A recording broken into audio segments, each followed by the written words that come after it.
wizard's gone and now's your chance. Take everything you can before he comes home. It's 10-minute Heist, the Wizard's Tower.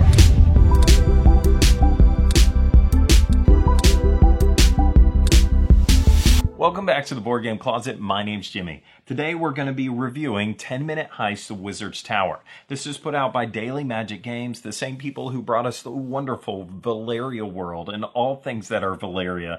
And I'm definitely a fan of that game. And so let's take a look and see what the 10-Minute Heist has to offer. Now, I want to say right up front, if you haven't subscribed to our YouTube channel yet, click the button and subscribe. And every single Thursday, we'll bring you a brand new video review about a board game. So here we go. At the beginning of all our reviews, we like to give a simple one-die rating. We tell you if you should buy it, play it, or hate it.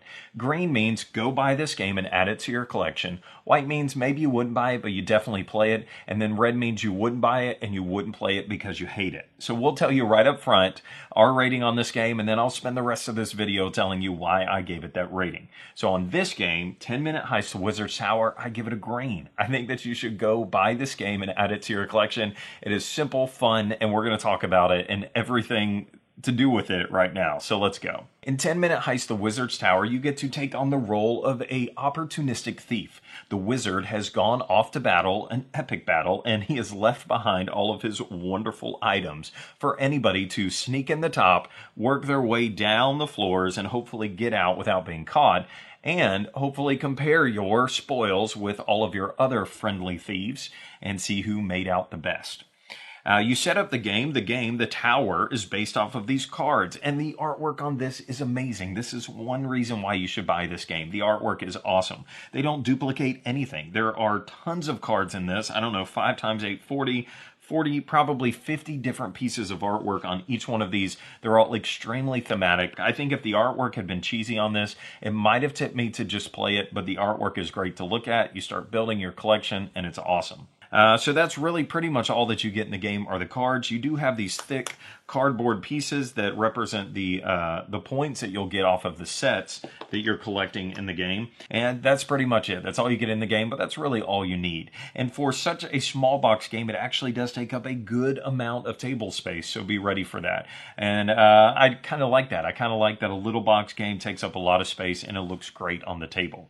So on your turn, it's really going to be simple. Each person is dealt one of these light cards at the beginning, and so this is kind of just a starter card for you that you keep face down and no one knows. And so no one knows what that added extra set collection piece is that you have that they could surprise you at the end. And it also kind of gives you maybe something to go towards. And so everybody gets one of these light cards, and then the rest are put back in the box, and then you take your turn going. And it's just as simple as placing your marker in a location and taking that card. And so, okay, I take this green card and I add it to my collection. The next person goes and they take a spot and they take a card.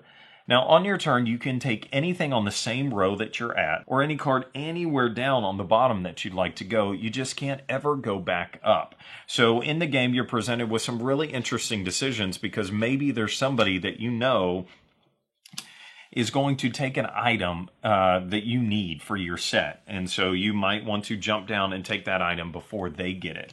Or you might want to skip on down so that you can be the first person to get out. The problem is once you go down, you can't go back up. So the game will progress as everybody just goes down, down, down, and then you get out. And now you start to assess your sets. Compare the number of items that you have of those sets. Whoever has the most would get those points. So if I had the blue cross onyx thing, then I would get 4 points for that. Now that's really simple at the end, figuring out what points that you get. And it's really aggravating because if somebody has one more than you, then they get that item. And so that kind of stinks that you worked really hard and you got nothing for it. There are also, on each one of the cards, there are numbers on them. So you might also be able to collect sets off of the numbers that are on them. So here are items that have the number 4 on them. And so if I have the most items that have a 4 on them, I get to get the 4-point card. And there are some items in here that can count as a 3, a 4, or a 5. There are also curse cards in the deck, which most of the time give you a special ability of some kind. So this one says, you may take any card from the tower. So I take the Thief's Portal Cloak. That's awesome. And then I could take the Mechanical Owl because of my special ability, but now I have a curse. At the end of the game, whoever has the fewest curses is going to get an extra point, but whoever has the most curses is going to lose 3 points.